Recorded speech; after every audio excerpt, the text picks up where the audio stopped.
Vous voyez, pour me faire un petit café, j'ai le choix. Soit j'utilise du café déjà moulu, soit j'utilise une petite machine qui en 5 secondes va faire le travail, soit j'utilise un bon vieux moulin à café comme celui-ci. Eh bien, c'est ce que je vais vous raconter dans cette vidéo. Pourquoi j'ai choisi d'aller en bus à Porto plutôt qu'en avion, malgré les questionnements, les railleries de mon entourage. Je vais vous expliquer dans cette vidéo pourquoi j'ai pris cette décision et évidemment comment ça s'est passé. Allez, en bus, Simone.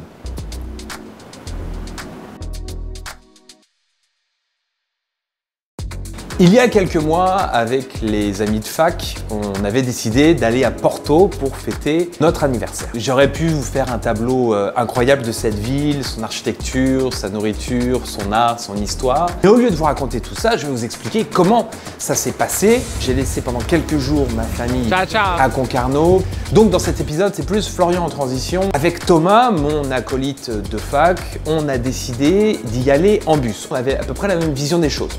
On avait regardé évidemment le train, c'était trop cher, le bateau, plutôt inexistant, et il y avait deux modes de transport qui restaient, l'avion et le bus. Le coût du billet pour le bus et pour l'avion était très similaire. Le coût environnemental était très différent. En termes d'empreinte carbone, le bus consomme jusqu'à 4 fois moins que l'avion.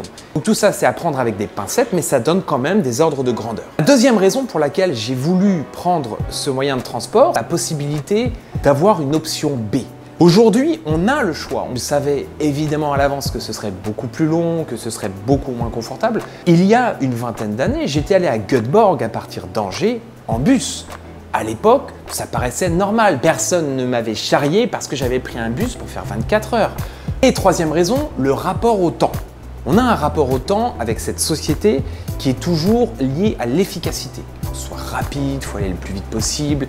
Moi-même, le matin, je vois bien avec les enfants que mon objectif, c'est leur efficacité. Il faut qu'ils soient efficaces, efficaces, efficaces. On a toujours l'impression qu'il faut gagner du temps. Et donc, avec ce recul, le fait de me dire, écoutez, je vais passer du temps dans une boîte où je vais être enfermé, je vais moi-même m'offrir du temps pour faire autre chose. Je ne conduis pas le bus. Je suis là en passager et du coup, je peux m'atteler à d'autres occupations. Alors moi, mon occupation principale, c'était le travail, puisque j'ai pu travailler tout au long du trajet avec mon ordinateur et mon téléphone, normalement. J'ai pu travailler comme si j'étais à la maison. On a pu lire, on a pu regarder des vidéos, on a pu parler énormément avec Thomas. Alors tout ça c'est bien beau. Maintenant en pratique, Thomas et moi on va vous raconter comment ça s'est passé. Alors d'abord on va parler du trajet. On a pris un bus avec la compagnie Flixbus. Je découvrais vraiment l'offre de bus intercité, interrégional et international à travers l'Europe. Beaucoup de destinations offertes à travers l'Europe. Et on a commencé vraiment le voyage avec Thomas à Nantes où on s'est rejoint et c'était vraiment le début de l'aventure. Et là voilà. Le beau gosse. Il faut compter environ 24 heures pour rallier Nantes à Porto avec de nombreux arrêts, entre 7 et 10 arrêts. Un transit à Burgos à l'aller et à Bilbao au retour. Alors Thomas, est-ce que c'est notre bus? Je ne pense pas. Je pense qu'il remonte vers Rennes. Je tends l'oreille quand même au cas. Quand le bus arrive, on nous scanne notre billet et on peut s'installer où on veut.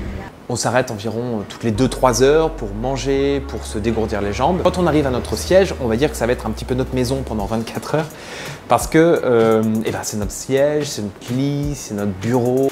Bon alors, première impression, confort. Oh bah là, minimal. 4 étoiles. 4 étoiles, c'est bien, c'est ça qu'il faut entendre. Puis il y a des prises 220 volts pour pouvoir travailler. Moi j'ai pu travailler avec mon ordinateur tout au long du trajet. Alors au niveau de l'organisation, à l'aller ça a été extrêmement bordélique. L'exemple même ça a été vraiment l'arrivée à Burgos, donc on arrive avec un car, nos bagages sont dans le car, on nous dit une certaine heure le départ du deuxième car vers Porto, mais en fait le deuxième car on ne le voit pas du tout arriver, on nous dit qu'il faut aller manger, on va manger, on se dépêche, on revient à l'heure, nos bagages sont toujours dans le premier car, le deuxième car arrive, il s'apprête à repartir, nos bagages sont coincés dans le premier car. Enfin, au niveau de l'organisation, c'était délirant. Voilà. Alors, je dirais que ce qu'on vit, c'est un bordel organisé. C'est-à-dire que nous, on n'y comprend rien, mais eux, franchement, ils gèrent le truc. Ouais. Regarde, notre, il arrive, regarde. Ah, il arrive.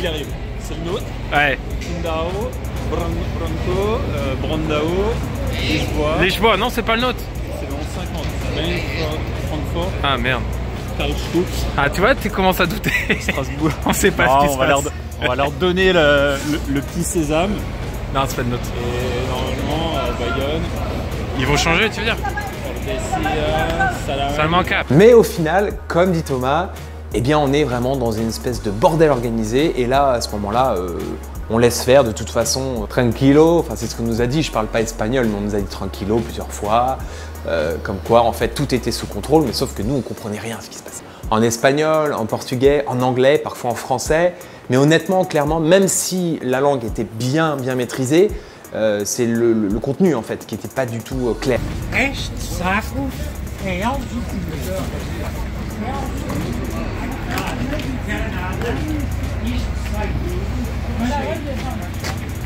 C'est bon, Thomas? La victoire!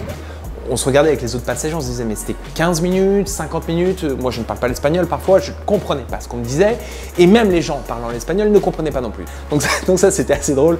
Mais bon, au final, on a réussi à aller à Porto et je vais vous raconter la suite. En fait, bizarrement, de Porto à Bilbao et de Bilbao à Nantes, ça a été tout le contraire. L'organisation était parfaite, les bagages parfaits, les horaires très respectés. Voilà, au Pays Basque, monsieur. On voyage comme on peut. Voilà. Hola. Somos al País Vasco y vamos a prender un café. C'est pas prendre, je pense. C'est pas grave. C'est cool. On avait en plus beaucoup de place dans le bus, ça s'est super bien passé et en plus on a la sensation au retour que le trajet est plus rapide. Je ne sais pas vous ce que vous en pensez mais quand souvent on part très loin, le retour paraît plus facile. Alors pour le confort, il faut être transparent, c'est le point négatif d'un voyage comme ça. Pourquoi? Parce qu'on a une position assise, les jambes sont assez recroquevillées, même si on fait des pauses toutes les 2 heures, franchement on est un peu cassé. Et au retour, on avait un peu fait la fête à Porto avec les amis. Au retour, on était très cassés. On essaie de dormir évidemment, mais c'est très compliqué. On essaie de dormir dans des positions qui sont vraiment rarement confortables. Moi, j'aimais bien l'aspect fenêtre. Thomas, il préférait le couloir, tant mieux parce que moi, le fenêtre, je peux vraiment plutôt caler ma tête, dormir 2-3 heures d'affilée à chaque fois. Donc ça a été vraiment toujours entrecoupé. Mais pour vous rassurer, j'ai 3 enfants en bas âge, donc j'ai quand même l'habitude de ce genre de sommeil entrecoupé qui est interrompu tout le temps. Au niveau de nourriture, on a préparé des petits casse-dalles, des petites noix, des petites choses à grignoter dans le bus. J'ai pris juste des petits encas, mais Dans les pauses, on avait des stations essence, donc il y avait toujours des petits trucs à grignoter. C'était vraiment pas la grande gastronomie. j'avais une petite faim et j'ai pris ce qu'il y avait. Donc là, nous sommes sur un triangle de constitution non agréable. Néfaste. Néfaste même. Hein. Là, si je fais un yucca, je pense qu'on est pas terrible. Mais je me sustente. On a apprécié quand même le petit ticket, le petit coupon là qu'on a eu à l'aller pour un petit déjeuner. On avait passé la nuit dans le bus, on est arrivé tout juste en Espagne. On avait encore beaucoup de trajets. Ce petit café, ce petit croissant café là, ça fait plaisir, ça fait du bien. Et au bout de 24 heures, quand on est tous enfermés comme des bestiaux dans ce bus, à la fin, on a faim, c'est sûr, on est fatigué, c'est sûr, mais surtout, on a envie de prendre sa douche. J'ai eu l'opportunité de me laver les dents plusieurs fois pendant le trajet. Ça, vous l'avez compris, c'était les aspects plutôt négatifs du voyage. Maintenant, parlons des choses qui m'ont réjoui. Ce qui a été vraiment important pour Thomas et moi, c'était vraiment de se retrouver, de relancer une petite aventure. On avait voyagé ensemble il y a une 20aine d'années. Et là, on avait les mêmes saveurs à peu près, le temps, l'inconfort, les nouveautés, les nouveaux paysages qui passent et des discussions philosophiques qui n'en finissent pas. On ne voit pas ces paysages en avion, on voit les nuages, c'est très beau hein, les nuages vus de l'avion. Mais là, on voit vraiment des beaux paysages que moi, j'ignorais complètement. Pays Basque, on l'a vu de nuit, de jour, au nord de l'Espagne. On a vu aussi le nord-est de Portugal. On a pu voir des choses qu'on ne voyait pas en avion. On est rentré aussi dans des petits magasins. C'était vraiment une opportunité pour échanger des sourires, échanger des discussions avec des inconnus. Et ça, c'est quelque chose qui est clairement un avantage quand on a beaucoup de temps. Ce qui était intéressant dans ce bus, c'est qu'on voyait vraiment toutes les générations. On voyait des gens qui même avaient emmené, limite à Nantes, ils avaient emmené leur carton de déménagement. même si ce n'était pas autorisé. Il y avait des gens qui voyageaient pour juste simplement Nantes-Bordeaux. D'autres, c'était Burgos, Porto. Nous, on était quand même des warriors là-dedans, mais on voyait des gens, un peu comme les trains finalement. Quand on est en train, on voit des gens descendre, monter, etc. Il y a ce va-et-vient qui est quand même super agréable quand on voyage. Et puis, bien sûr, ce rapport au temps. Ce type de voyage invite vraiment à la méditation, à la cassure dans nos vies qui sont toujours ultra rythmées. Bon. Donc nous sommes à la frontière. Si, Là, nous sommes en Espagne. Là, nous sommes au Portugal. Là, je vais me mettre un petit peu Espagne. Tu te mets au milieu. Je suis un citoyen du monde. Et là, c'est le Portugal. Alors, qu'est-ce qui se passe là? 40 minutes de pause alors qu'on a 1 heure de retard. Non, mais est-ce que c'est 40 minutes? J'ai pas bien compris si c'était 40. 40. C'est 40. C'est 40, monsieur. Ouais, ça fait un peu beaucoup. Ça fait un peu beaucoup, bon. Mais est-ce qu'on est vraiment en retard?